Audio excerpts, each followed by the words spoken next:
Have us when we're out driving, we see somebody doing something we think's questionable, and we just keep right on buzzing right on by, but we talk about it for the next hour. I know, and I circle back Like I around. say, but a lot of us don't. So how hard is it, I'm not saying get out of your car, I'm not saying put yourself in danger, but how hard is it to stop and make sure the person's aware that you're standing?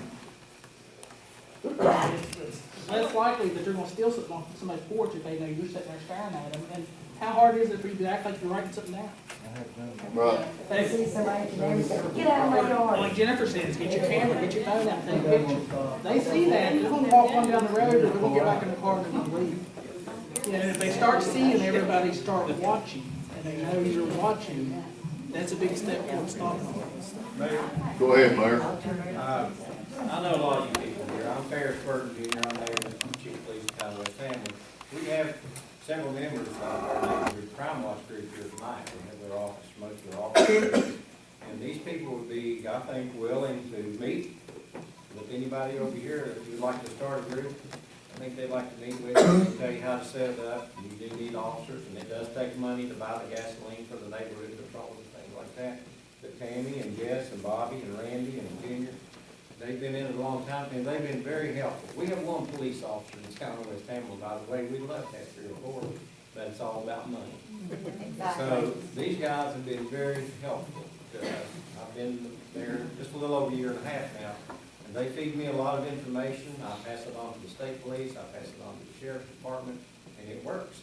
And when the people see these guys out with their signs on the side of their car, says neighborhood crime watch, they scatter. Believe you me, you can drive up, and I go out with them some, and when people see them, they just take off and scatter. And so, it helps. And I'm sure that these people would be willing to come over here and get with you, Jennifer, or people, and help you get organized, help you get established, tell you how to do it. And the bottom line is, and Corporal Fry hit on this, don't put yourself in harm's way, and that's what they don't do. Right. They take information, they pass it along. If they see a crime being committed, they don't jump out and try to stop it. They call 911, just like we would do. Eyes and ears. Yeah, absolutely. We used to have one in Hamlin when Allen Creek started theirs. No, we didn't, Joanne, because the mayor at that point said he didn't think we needed a crime watch in Hamlin. So we didn't. Because I Wasn't me. That means the Wasn't former me. mayor. Wasn't me. Former mayor. Here's what I would suggest on that topic. The past is past, but if some of you are interested in having a crime watch here in town, you need to get with those people before they leave and get their phone numbers, get their information, and set up a meeting. We can either come over there, or you all come over here. They can feed us some of their information. Maybe you all could take off with a crime watch of your own. Mayor, they come over here gladly. Okay. We've been over here before, we worked through Hamlin and that way. But we were told several years ago that we were not supposed to. Not by me. Not by me. Another tool that we have here in town that a lot of you may not be familiar with, I don't know if y'all have West Hamlin, or it might be something I want to look into, is Leads Online. It is the town pays $1,500 a year to have this.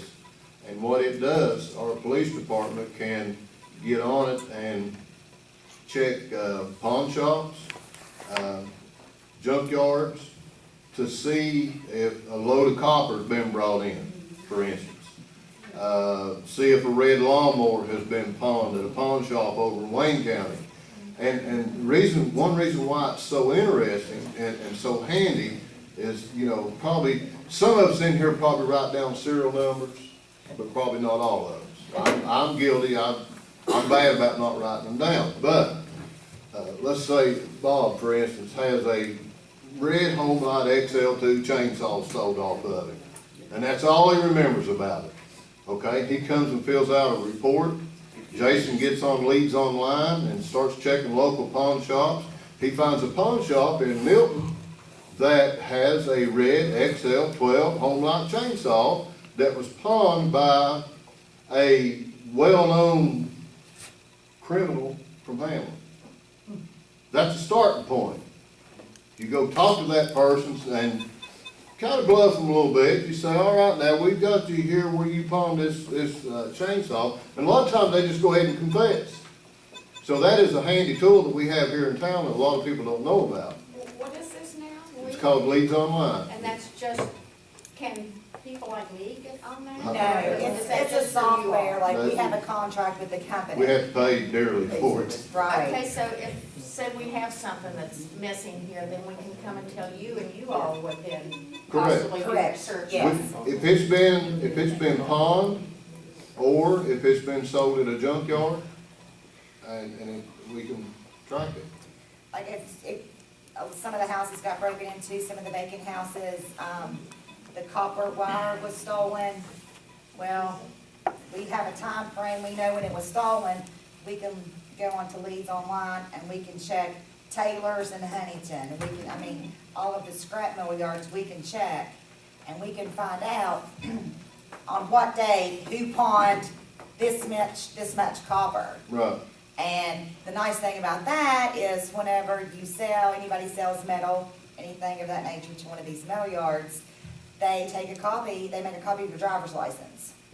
So, and this software has really helped us to break several cases. I believe, we had some metal grates that were stolen throughout town. Sure did. That's how we found the metal grates, that's how we, found who did that, was from this software. So it's a handy tool that a lot of you may not know we have. It will help. So don't ever think anything's too little.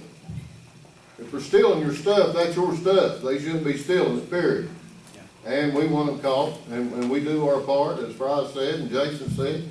We arrest them, we put them in jail. After that, it's out of our hands. So don't point the finger at the police and say, well, you've arrested them right back. That's not our fault. We do our part, they do their part, and after that, it's beyond our control, so, but we want these people stopped. I guess at this time, do you all have any input, one at a time? I don't want everybody speaking at one time, but let's share a few ideas. I know it's getting late, go ahead, Katie. I've had several